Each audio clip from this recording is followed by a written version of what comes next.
नमस्कार विद्यार्थियों। आज 10th के लिए सामाजिक का एक और महत्वपूर्ण प्रश्न है जो आपको वीडियो बना रहा हूँ मैं। तो आप इसका विशेष तौर से ध्यान दें। इसमें ज़्यादातर मैं अगर अनुवाद नहीं करूँगा, इसका तो मुख्य जो बिंदु है उसके ऊपर ही जानकारी लेंगे।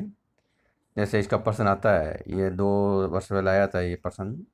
औद्योगिक क्रांति इंग्लैंड से प्रारंभ क्यों हुई? प्रश्न आता है इसके क्या कारण है, ऐसे क्या कारण हैं जो औद्योगिक क्रांति कहते हैं इंग्लैंड से प्रारंभ हुई थी, इसके क्या कारण हैं, कारणों का उल्लेख करें। तो मैं थोड़ा सा ये वीडियो जल्द से ले रहा हूँ। आप इनके मुख्य बिंदुओं का जरूर अवलोकन कर लें, तैयार कर लें इस प्रश्न को। ये प्रश्न आने लायक है, इसलिए आप इसका विशेष तौर से ध्यान देंगे। तो औद्योगिक क्रांति इंग्लैंड से प्रारंभ क्यों हुई? इंग्लैंड पहला देश था जहाँ सबसे पहले आधुनिक औद्योगिकरण का अनुभव किया गया, यानी औद्योगिकरण के बारे में महसूस किया। इंग्लैंड में यूरोप के अन्य देशों की अपेक्षा अनेक ऐसी परिस्थितियां थीं जिन्होंने औद्योगिक क्रांति को इंग्लैंड में सबसे पहले प्रारंभ किया। यानी कई प्रकार के ऐसे कारण थे जो औद्योगिक क्रांति होना इंग्लैंड के अंदर स्वाभाविक हुआ, या हम कह सकते हैं कि भाई इंग्लैंड के अंदर ये प्रारंभ हुआ। तो इसमें कुछ कारण हैं। तो पहला है इंग्लैंड का विस्तृत औपनिवेशिक साम्राज्य, यानी इंग्लैंड के पास कई दुर्बल राज्य उसके नियंत्रण में थे, देश नियंत्रण में थे, यानी औपनिवेशिक बने हुए थे। तो इंग्लैंड में 18वीं सदी के औपनिवेशिक साम्राज्य से कच्चा माल व नवीन बाजार उपलब्ध हैं। कहने का मतलब जो औपनिवेशिक देश उसके थे, वहाँ से उसे आसानी से कच्चा माल भी प्राप्त हो जाता था और नवीन बाजार भी वहाँ पे मिल गए थे। इसलिए औपनिवेश यानी कि अधिक मात्रा में औपनिवेश होने के कारण उसके साम्राज्य का विस्तार भी अच्छा था और अधिक मात्रा नए नए बाजार उपलब्ध हो गए जहाँ पर वो नए उद्योग स्थापित कर सकें और कच्चा माल भी आसानी से मिल जाता था। जबकि यूरोप के अन्य देशों के पास उपनिवेश नहीं थे, यानी इंग्लैंड के पास उपनिवेश थे लेकिन इसके पास नहीं थे। दूसरा कारण है लोहे और कोयले की खानें पास पास होना। बहुत इंपॉर्टेंट है ये पॉइंट, इसका विशेष तौर से आप ध्यान रखिएगा। लोहे और कोयले की खानें पास पास होना, यानी इंग्लैंड के अंदर लोहे और कोयले की खानें पास पास में थी जो उद्योगों विकास के लिए दोनों ही महत्वपूर्ण साबित हैं। लोहे और कोयले की खानें पास पास होने के कारण पक्का लोहा निर्माण में अधिक सुविधा हुई। मशीनों निर्माण के लिए पक्का लोहा आवश्यक था। तो ये दोनों खाने पास पास होने के कारण औद्योगिकरण होना या औद्योगिक क्रांति होना इंग्लैंड के अंदर स्वाभाविक ही था। तीसरा है उपभोग के अनुरूप उत्पादन। कहने का मतलब है अधिक उपभोग के अनुरूप ही उत्पादन होता था, जितना उपभोग होता उससे भी ज़्यादा भी उत्पादन भी होता था इंग्लैंड के अंदर। तो फ्रांस का निर्यात व्यापार उच्च कोटि के विलासी वस्तुओं यानी कई प्रकार की उच्च कोटि वस्तुओं निर्माण होता था। विलासी वस्तुओं को हमेशा सीमित ही रहता था। जबकि इंग्लैंड का निर्यात व्यापार उन वस्तुओं का था जिनकी जरूरत बड़ी मात्रा में रहती थी। इंग्लैंड का विश्वास था कि यदि उन्हें अधिक सस्ता बनाने के साधन खोजे जाएं तो उनका बाजार और बढ़ सकता है। उनका जितना हो सके हम सस्ता बनाएंगे तो हमारा बाजार का विस्तार हो सकता है, खरीदार हमारे पास ज़्यादा हो सकते हैं, हमारे उद्योगों का अधिक मात्रा में विकास हो सकता है। इसलिए उन्होंने कई प्रकार की नीतियों को अपनाते हुए अपने उद्योगों को आगे बढ़ाने का प्रयास किया, यानी कई प्रकार की नीतियाँ उनके पास में थी। और उपभोग के अनुरूप ही उनका उत्पादन किया, भाई कौन सी वस्तु का ज़्यादा उपभोग हो रहा है उसी प्रकार से वो अधिक मात्रा में उसका उत्पादन करते थे।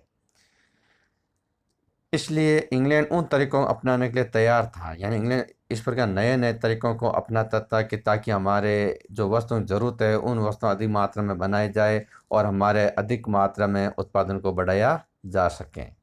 अगला कारण है इसका अर्ध कुशल कारीगरों की उपलब्धि, यानी कारीगर अर्ध कुशल थे, यानी कम पैसे में कम वेतन से ही मजदूरों को आसानी से प्राप्त हो जाते थे और उनसे अधिक मात्रा में उनसे उत्पादन करवा लेते थे। ये भी कारण था जो उनको कम लागत में अधिक उत्पादन वाले जो श्रमिक वो मिल जाते थे, कम वेतन वाले मिल जाते तो आसानी से वो काम करवा लेते थे।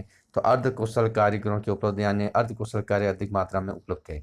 जब इंग्लैंड में सामंती व्यवस्था भंग हुई तो बड़ी संख्या में अर्ध कुशल कारीगर शहरों में जा बसे। जैसे औद्योगिक क्रांति हुई तभी अर्ध कुशल कारीगर नई मशीनों पर काम करने के उपलब्ध हो गए, यानी मशीनों से काम होने लगा तो यह अर्ध कुशल कारीगर आसानी से उपलब्ध हो गए और कम वेतन के माध्यम से अधिक मात्रा में काम करवा लेते थे। अगला कारण है फ्रांसीसी क्रांति एवं युद्ध के। एक ये भी है, फ्रांसीसी क्रांति हो गई, युद्ध होने के कारण फ्रांसीसी स्थिति डामाडोल हो गई थी, इंग्लैंड के पार हर मात्रा में उनका विकास हुआ। तो फ्रांसीसी क्रांति और नेपोलियन के युद्धों में इंग्लैंड में औद्योगिक क्रांति विकास महत्वपूर्ण योगदान दिया।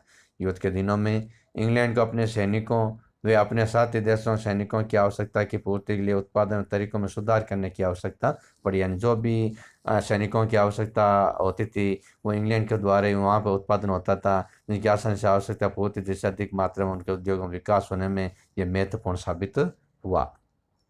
अगला है कारण इसका पूंजी की उपलब्ध है, यानी पूंजीवादी देश था ये, पूंजी अधिक थी यूरोप के अन्य देशों की अपेक्षा। इंग्लैंड के पास बड़े बड़े कारखाने के लिए पूंजी उपलब्ध थी, यानी अधिक मात्रा में पूंजी थी, पूंजी किसी प्रकार की कोई कमी नहीं थी। लेकिन यूरोप के अन्य देशों में तो कमी थी, लेकिन इंग्लैंड के पास ये कमी नहीं थी। तात्कालिक परिस्थितियों पूंजी संग्रह तथा उसके उपयोग का प्रोत्साहित करने के लिए अनुकूल थी। 18वीं शताब्दी में इंग्लैंड में उद्योगपतियों को ऋण प्राप्त करने तथा पूंजी जमा करने की सुविधाएं मिल गई थी। यानी हर प्रकार के उद्योगपतियों ऋण प्राप्त करना, पूंजी जमा करवाने की सुविधा, बैंकिंग सुविधा इंग्लैंड के अंदर आसानी से हो गए थे, जिससे अधिक मात्रा में औद्योगिकरण करने में ये जो कारण है जो है महत्वपूर्ण साबित हुआ। अगला कारण है आपके इंग्लैंड की अनुकूल भौगोलिक स्थिति, यानी उनकी भौगोलिक स्थिति जो थी वो अच्छी थी। तो भौगोलिक स्थिति अच्छी होने के कारण इंग्लैंड के अंदर जो औद्योगिक क्रांति का विकास हुआ। इंग्लैंड की अनुकूल भौगोलिक स्थिति, व्यापारिक दृष्टि से इंग्लैंड की भौगोलिक स्थिति अच्छी थी। इंग्लैंड के चारों ओर समुद्री सीमा होने से बाह्य आक्रमण सुरक्षित होने के कारण वे युद्ध जनित हानियों से बचा रहा और अपना औद्योगिक विकास कर सका। कहने का मतलब भौगोलिक स्थिति अच्छी थी, जिससे बाह्य आक्रमण जो होते थे उनसे सुरक्षित होने के कारण कई प्रकार युद्ध जनित हानियों से भी बचा रहा और अपने उद्योगों का विकास करता रहा। इंग्लैंड में हुई कृषि क्रांति ने भी औद्योगिक विकास को प्रोत्साहन, यानी इंग्लैंड के अंदर कृषि क्रांति यानी लोग खेती कार्य भी अधिक मात्रा में करते थे और खेती करने से उनको कच्ची सामग्री आसानी से प्राप्त हो जाती थी, जो एक प्रकार के उद्योग विकास के लिए प्रोत्साहित किया गया। अगला कारण है वैज्ञानिक आविष्कारों का प्रोत्साहन। तो कहने का मतलब यह है कि वैज्ञानिक आविष्कारों नए नए आविष्कार करने के लिए प्रोत्साहित किया गया। इंग्लैंड ने यूरोप के अन्य देशों की अपेक्षा वैज्ञानिकों को राजनीति एवं मजहबी हस्तक्षेप से अधिक मुक्त रखता था तथा वैज्ञानिक संस्थाओं को अधिक प्रोत्साहन, यानी वैज्ञानिकों को अधिक मात्रा प्रोत्साहन देता था। नए नए खोज करने के लिए उनको प्रोत्साहित किया जाता था कि भाई आप नए नए खोज करो। उनको हर प्रकार से अधिकार और सम्मान दिया जाता था ताकि वो नए नए खोज कर सके, नई नई तकनीकों का विकास कर सके, जिससे औद्योगिकरण हो और उद्योगों का विकास हो। इस प्रकार से वैज्ञानिक आविष्कारों को प्रोत्साहन दिया जाता था। तो यहाँ तक बच्चों ये एक प्रश्न बनता आप कि प्रश्न है कि औद्योगिक क्रांति इंग्लैंड में प्रारंभ होने के प्रमुख कारण क्या थे, उन कारणों का उल्लेख करो। जो ये महत्वपूर्ण प्रश्न साबित हो सकता है। आप इसका जरूर एक बार अवलोकन करके इन पॉइंटों का अध्ययन करते हुए आप इस प्रश्न को तैयार करें। आगे जो मैं बता रहा हूँ आपको, अगला प्रश्न ये भी बनता है औद्योगिक क्रांति समय विभिन्न क्षेत्रों में हुए आविष्कार एवं सुधार। कि भाई इसका भी आप पॉइंट पॉइंट मैं अभी बता रहा हूँ आपको सिर्फ पढ़ के, क्योंकि कल ही आपके एग्जाम हैं। तो मैं सिर्फ कुछ मुख्य मुख्य जो टिप्पणियों के वाले जो प्रश्न है मैं आपको बता रहा हूँ, आप ताकि उन प्रश्नों का अध्ययन कर लें। तो ये औद्योगिक क्रांति समय विभिन्न क्षेत्रों में आविष्कार हुआ कि भाई किन किन क्षेत्रों में इनका आविष्कार हुआ, सुधार हुआ। तो एक तो कृषि क्षेत्र का है, तो आप ध्यान दें कृषि क्षेत्र वाला कि भाई कृषि क्षेत्र में विकास हुए। इसके साथ साथ में वस्त्र उद्योगों नए आविष्कार भी हुए कि किस प्रकार से वस्त्र निर्माण किया जाता था और कौन से तरीके अपनाए जाते थे। लोहे उद्योग में नए परिवर्तन हुए। तो इस प्रकार से आप इनका अच्छी तरह से तैयार करें। और औद्योगिक क्रांति का ये भी महत्वपूर्ण है, इसको नवीन आविष्कार के नाम से जाना जाता है। परिवहन क्षेत्र में नवीन आविष्कार, यानी परिवहन पहले किस प्रकार से होता था, यानी परिवहन का मतलब ये होता है मनुष्य अपनी आवश्यकताओं की पूर्ति के लिए जो वस्तुओं को सामानों को एक स्थान से दूसरे स्थान पर लाने और ले जाने के लिए जिस साधन का इस्तेमाल करता है हम उसे परिवहन कहते हैं। तो परिवहन में नए नए क्या क्या आविष्कार हुए इसका आप अच्छी तरह से एक बार अच्छे से देख लें। और इसके साथ साथ औद्योगिक क्रांति के परिणाम कि भाई औद्योगिक क्रांति का परिणाम होने से क्या मुख्य चार बिंदुओं का आधार उनके परिणाम है। आर्थिक क्षेत्र में क्या परिणाम हुआ, कभी विकास हुआ कि नहीं हुआ, पूंजी में वृद्धि हुई कि नहीं हुई, बेरोजगारी बढ़ी या घटी, क्या राजनीति में क्या क्या कोई किन किन देशों के साथ संपर्क हुआ, कौन से देश में नियंत्रण हुआ, उद्योगों का विकास किस तकनीक माध्यम से किया गया, सामाजिक व्यवस्था क्या थी, वैचारिक परिणाम, यानी ये औद्योगिक क्रांति के परिणाम। इसका भी एक प्रश्न पूछा जा सकता है, तो आप इसका परिणामों को एक बार जरूर अवलोकन कर लें। उसके बाद में एक टिप्पणियों के पे प्रश्न है कि जैसे जर्मनी का एकीकरण। तो जर्मनी का एकीकरण प्रमुख बाधाएं, इसका एक छोटा प्रश्न आता है इसके जर्मनी एकीकरण का प्रमुख बाधाएं। तो आप इनका जरूर यहाँ अवलोकन कर लें कि जर्मनी का जब एकीकरण किया गया तो कौन कौन से उनके सामने बाधाएं आई। बहुत मोस्ट प्रश्न है ये, जो 2 नंबर का ये प्रश्न पूछा जा सकता है कि भाई जर्मनी एकीकरण की प्रमुख बाधाएं कौन कौन सी है, उन बाधाओं को अवलोकन कीजिए। तो आप इसका भी ज़रूर अवलोकन करें। और बिस्मार्क पर टिप्पणी के बारे में पूछा, बिस्मार्क क्या मतलब कौन था, ठीक है ना। बिस्मार्क के ऊपर टिप्पणी लिखिए। बिस्मार्क ने कौन सा योगदान दिया, किस में आसिया पसिफिक युद्ध के लिए किस प्रकार से उन्होंने अपना योगदान दिया। और इटली का एकीकरण, जैसे जर्मनी का एकीकरण हुआ तो इटली के एकीकरण में किसने योगदान दिया, जैसे नेपोलियन का महत्वपूर्ण प्रभाव पड़ा था। तो इटली के एकीकरण की टिप्पणी के बारे में पूछा जाता है, तो इसमें आप इसका ज़रूर अध्ययन करें। और इसके साथ साथ में ये जिस तरह जर्मनी, मतलब ये क्या है, एक तो इटली और जर्मनी एकीकरण में प्रमुख बाधाएं आई थी, जिसमें यह भी पूछा जाता है कि इटली एकीकरण में कौन कौन सी बाधाएं थी और जर्मनी के एकीकरण में कौन कौन सी बाधाएं थी। दोनों में से एक प्रश्न निश्चित तौर से एग्जाम में पूछा जाता है, तो आप ज़रूर इस इन 2 प्रश्नों का एक बार ज़रूर इसका अध्ययन करें।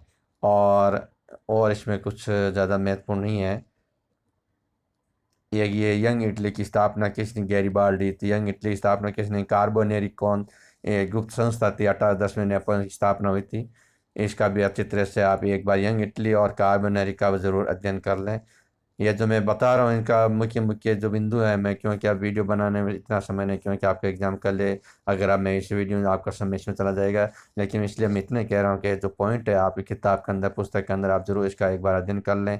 कार्बोनेरी क्या है, कार्बोनेट से आप क्या समझते हैं, यंग इटली की स्थापना किसने की थी, मेजिनी ने की थी, 1831 में की थी। इसका ज़रूर आप अध्ययन करें। ये क्योंकि ये प्रश्न बच्चों छोटा भी बोला, क्योंकि आपके लिए एग्जाम के अंदर भी आया था कि यंग इटली स्थापना किसने की थी। तो मेजनी ने छोटे छोटे प्रश्नों का ज़रूर आप इसका अध्ययन करें और इसका अच्छी तरह से, क्योंकि इसमें 1 नंबर का भी प्रश्न पूछा जा सकता है। काबुल का एकीकरण में योगदान, और एक यहाँ पे इस नेपोलियन ने नागरिक संस्था की स्थापना की थी, इसके मध्य क्या क्या मुख्य बातें रखी थी, इसका ज़रूर अपना एक बार ज़रूर ध्यान दे लें। तो ये है इसके महत्वपूर्ण, और कुछ नहीं है ज़्यादा। एक तो देखिए आप जर्मनी एकीकरण में बाधाएं और इटली एकीकरण की प्रमुख बाधाएं, और काबुल कौन था, काबुल का योगदान बताइए। यंग इटली और कार्बोनेरी कौन क्या थी, संस्था की स्थापना किसने की। और इसके साथ साथ में औद्योगिक क्रांति से आप क्या समझते हैं, बिस्मार्क का योगदान था। और इसमें आप एक ये देख लेना कि औद्योगिक क्रांति के परिणाम क्या थे। तो इनका एक बार ज़रूर आप अध्ययन करें, क्योंकि इनमें से आपके 2 प्रश्न इस चैप्टर में से निश्चित तौर से आएंगे।